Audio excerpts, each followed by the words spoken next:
வணக்க மக்களே, நாம இந்த ஆரோக்கியமான பதிவில் கொள்ளுப்பயிரில் நிறைந்துள்ள மருத்துவமைகளை பற்றி நம்ம விளக்கமாக பார்க்க போகிறோம். கொள்ளுப்பயிர் பெரும்பாலும் பார்த்தீங்கன்னா குதிரைகளுக்கு உணவாக வழங்கப்படுவது நமக்கு தெரியும். ஸோ குதிரைகள் பார்த்தோம் அப்படின்னா நிறைய உடல் உறுதியாக நிறைய தூரம் அது ஓடுவதற்கு பலமாக இருக்கிறதுக்கு கொள்ளுத்தானியம் உதவிகரமாக இருக்கும். அதே போல தான் கொள்ளுத்தானியத்தை நாமளும் எடுத்துக்கிட்டோம் அப்படின்னா நிறைய மருத்துவமைகள் நமக்கு கிடைக்கும், உடலும் நமக்கு பலமாக இருக்கும். கொள்ளுப்பருப்பு நிறைய மருத்துவமைகள் நமக்கு கொடுக்கறது காரணம் என்னன்னு கேட்டீங்கன்னா அதில் இருக்கக்கூடிய ஊட்டச்சத்துக்கள் தான் மக்களே. கொள்ளுப்பருப்புல புரதம், நார் சத்து, கால்சியம், இரும்பு சத்து, மெக்னீசியம், பொட்டாசியம், பாஸ்பரஸ், இது மாதிரி நிறைய ஊட்டச்சத்துக்கள் இருக்கு. இந்த அடிப்படையான உடலுக்கு வேண்டிய ஊட்டச்சத்துக்களை கொள்ளுப்பருப்பு நமக்கு அளித்து என்னென்ன மருத்துவமைகளை கொள்ளுப்பருப்பு நமக்கு கொடுக்குது அப்படின்றத விளக்கமாக பார்க்க போறோம். அதை பத்தி பார்க்கறதுக்கு முன்னாடி இந்த வீடியோவுக்கு மட்டும் ஒரு லைக் கொடுத்துட்டு அந்த தகவலை உங்களுக்கு தெரிஞ்சவங்களுக்கும் ஷேர் பண்ணிடுங்க. ஏன்னா அது அவங்களுக்கும் பயனுள்ளதாக இருக்கக்கூடிய ஒரு ஆரோக்கியமான பதிவு தான். இது போன்ற அப்டேட்ஸ்கள் நீங்க தொடர்ந்து பார்க்கறதுக்கு நம்மளுடைய ஹெல்த் நியூஸ் தமிழ் சேனலை மறக்காம சப்ஸ்கிரைப் பண்ணி வச்சுக்கோங்க. பக்கத்தில் இருக்கக்கூடிய பெல் பட்டனையும் கிளிக் பண்ணி ஆல் அப்படின்ற ஆப்ஷனையும் செட் பண்ணி வச்சுக்கிட்டீங்க அப்படின்னா நாங்கள் போடக்கூடிய எல்லா அப்டேட்ஸும் உங்களுக்கு நோட்டிஃபிகேஷன் அடிக்கடி வந்து சேரும். சரி வாங்க மக்களே, இப்போ வீடியோக்குள்ள போயிடலாம்.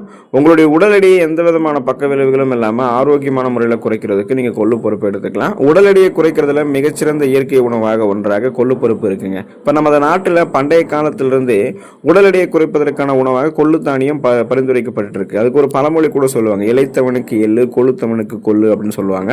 ஸோ அப்போ பார்த்தோம்னா உடல் அதிகமான கலோரிகள் இருந்திருக்கு அப்படின்னா அது ஆரோக்கியமான முறையில் பக்க விளைவுகளே இல்லாமல் நம்ம பசியை கண்ட்ரோல் பண்ணி குறைக்கணும்னா கொள்ளுத்தானியத்தை எடுத்துக்கலாம். இப்போ நீங்கள் கொள்ளுத்தானியத்தை எப்படி சாப்பிடணும் அப்படின்னா, நீங்கள் இந்த கொள்ளுத்தானியத்தை உங்களுக்கு நீங்கள் பொடி பண்ணி அதை தினமும் காலையில் நீரில் கலந்து குடிச்சிட்டு வந்தீங்கன்னா வெகு சீக்கிரத்தில் பசி கண்ட்ரோல் ஆகிட்டு உடலில் இருக்கக்கூடிய அந்த தேவையற்ற கொழுப்புகள் கரைந்து உடல் எடை உங்களுக்கு எனர்ஜியாக கன்வெர்ட் ஆகிடும். அந்த கொலஸ்ட்ரால்ஸ் எல்லாம் எனர்ஜியாக கன்வெர்ட் ஆகி எரிக்கப்பட்டுடும், கட்டுக்கோப்பான உடலமைப்பு கிடைக்கும். இப்போ நீங்கள் ஏதாவது ஒரு உணவு வேலையில் மற்ற உணவுகளை தவிர்த்துட்டு இந்த முளை கட்டிய கொள்ளு தானியத்தில் நீங்கள் சாப்பிட்டு வந்தீங்கன்னா இதுவே உங்களுடைய அந்த அதிக கலோரி எடுத்துக்கொள்ளக்கூடிய அந்த உணவுகள் அந்த ஆசையை கட்டுப்படுத்தி கொள்ளுப்பருப்பே உங்களுடைய பசியை கண்ட்ரோல் பண்ணி உடல் எடையை குறைக்கிறதுக்கு உங்களுக்கு உதவிகரமாக இருக்கும். அஜீரணம், செரிமானம் சார்ந்த பிரச்சனைகள் தீர்ந்து போவதற்கு கொள்ளு தானியத்தை நம்ம எடுத்துக்கொள்ளலாங்க. இப்போ டேஸ்டியான ஃபுட்ஸ் இருக்குங்க இல்லையா, அந்த ருசி மிகுந்த உணவுகளை நம்ம நன்றாக சாப்பிட்டதுக்கப்புறம் ஒரு சிலருக்கு நெஞ்சு பகுதியில் எரிச்சல், புளித்த ஏப்பம் போன்றவெல்லாம் ஏற்படும். இது பொதுவாக அஜீரணத்திற்கான அறிகுறி தான், அசிடிட்டி அப்படின்னு சொல்லுவோம்.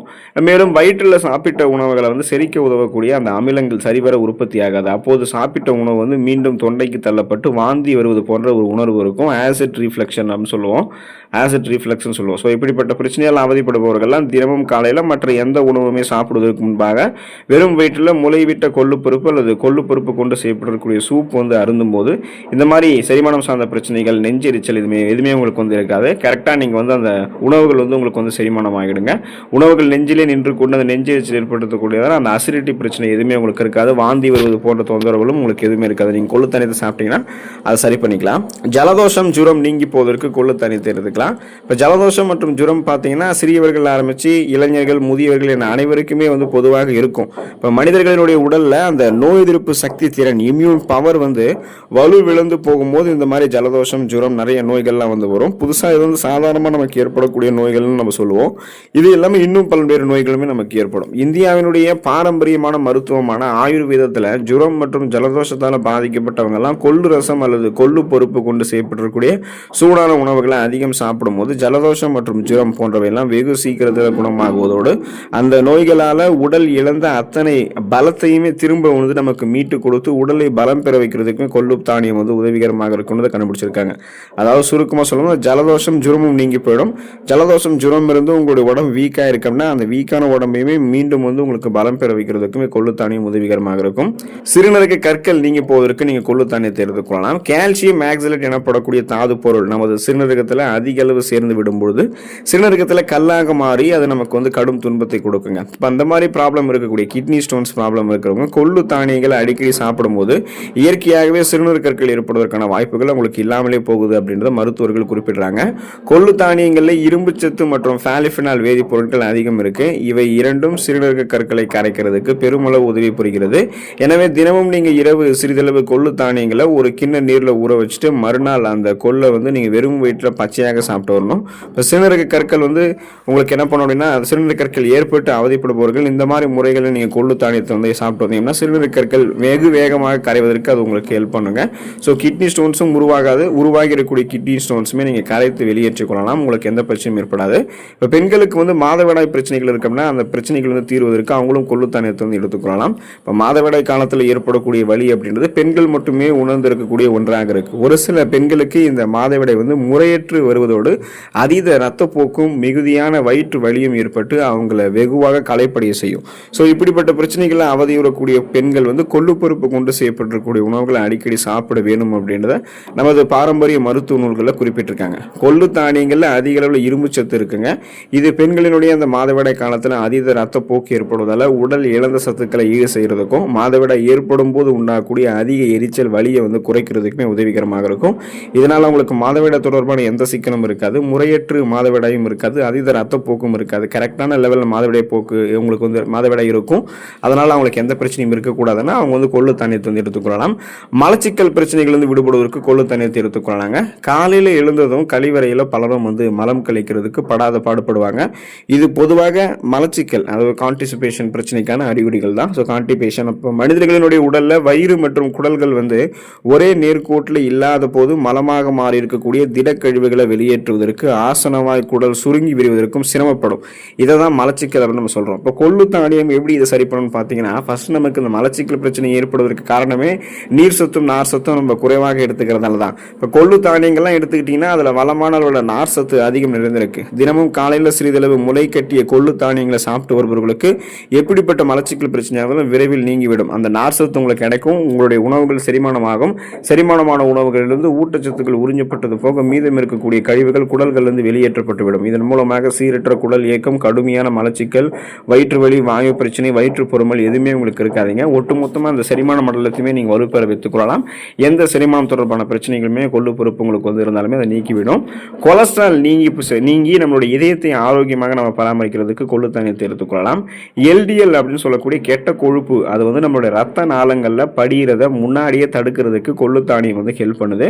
ஸோ ரத்த நாளங்கள் கெட்ட கொழுப்புகளில் வந்து அந்த ரத்த நாளங்களில் கெட்ட கொழுப்புகள் வந்து படிஞ்சிருந்தது அப்படின்னா அந்த கெட்ட கொழுப்பதும் குறைக்கிறதுக்குமே நமக்கு வந்து ஊற வைக்கப்பட்ட கொள்ளு தானியங்களை தினந்தோறும் நம்ம 2 வேளை சாப்பிடும்போது அது வந்து பார்த்தீங்கன்னா படிந்திருக்கக்கூடிய எல்டிஎல் கெட்ட கொழுப்புகள் வந்து பார்த்தீங்கன்னா கொள்ளு தானியங்கள் இருக்கக்கூடிய லிபிட் அப்படின்ற அந்த குறைந்த அளவு கொழுப்பு சத்தால முழுவதுமாக வெளியேற்றி கொண்டு உடல் நலனை நம்ம மேம்படுத்திக்கலாம். ஸோ எதுக்காக இந்த ரத்த நாளங்களில் படிந்திருக்கக்கூடிய கெட்ட கொழுப்பை அகற்றணும் அப்படின்னா, இதயம் ஆரோக்கியமாக இருக்கிறதுக்கு நல்ல கொழுப்பு மட்டுமே நமக்கு போதுமானது. அப்போ ரத்த நாளங்களில் கெட்ட கொழுப்பு படிஞ்சிருந்ததுன்னா ரத்த நாளங்கள் வழியாக ரத்த ஓட்டம் இதயத்திற்கு போதுமான அளவுக்கு கிடைக்காது. இதனால இதயத்துக்கு வேண்டிய ரத்த ஓட்டம் போதுமான அளவுக்கு கிடைக்காம போகும்போது மாரடைப்பு, பக்கவாதம், இதய தமனிகளில் வீக்கம் ஏற்படுதல், இதய தசைகள் வலுவிழுந்து போகுதல் போன்ற கடுமையான பக்க விளைவுகள்லாம் ஏற்படும்.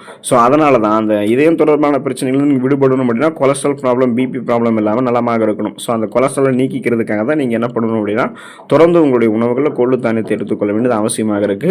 கண் நோய்கள் குணமாகி போவதற்கு நீங்க கொள்ளு தானியத்தை எடுத்துக்கொள்ளலாம். மழைக்காலங்களில் கிருமி தொற்றுகளால மெட்ராஸை எனப்படக்கூடிய கன்ஜெக்டிவைட்டிஸ் நோய் பலருக்கும் ஏற்படுது. இந்த நோய் ஏற்பட்டால் கண்களை திறக்க முடியாமல் மிகுந்த அவஸ்தை மற்றும் எரிச்சல் கண்களில் ஏற்படும். ஸோ அப்போ கொள்ளு தானியங்களில் ஆன்டி ஆக்சிடென்ட் சத்துக்கள் அதிகமாக இருக்கு. எனவே கன்ஜெக்டிவைட்டிஸ் நோய் தாக்கம் ஏற்பட்டிருக்கிறவங்க இரவு கொள்ளு தானியங்களை ஒரு கிண்ண நீரில் ஊற வச்சுட்டு காலையில் அந்த நீரை எடுத்து உங்களுடைய கண்களை கழுவி வரும்போது கண்களினுடைய எரிச்சல் நீங்கி கன்ஜெக்டிவைட்டிஸ் நோய் ஏற்படுத்தக்கூடிய கிருமிகள் அழிந்து மிக விரைவில் உங்களுடைய கண்கள் வந்து நலம் பெறுங்க. ஸோ அதனால பார்த்தீங்கன்னா அந்த கிருமி தொற்று இன்ஃபெக்ஷன்ஸை கியூர் பண்ணுறதுக்காக தான் நீங்கள் இந்த கொள்ளு தானியத்தை இந்த மாதிரி முறைகளில் பயன்படுத்த போறீங்க. நீரிழிவு கட்டுப்பாடோட இருக்கிறதுக்கு அந்த சுகர் ப்ராப்ளத்திலிருந்து நீங்கள் விடுபடுவதற்கு ரத்தத்தில் சர்க்கரையினுடைய அளவு கட்டுப்பாடோடு இருக்கிறதுக்கெல்லாம் கொள்ளு தானியத்தை எடுத்துக்கொள்ளலாம்.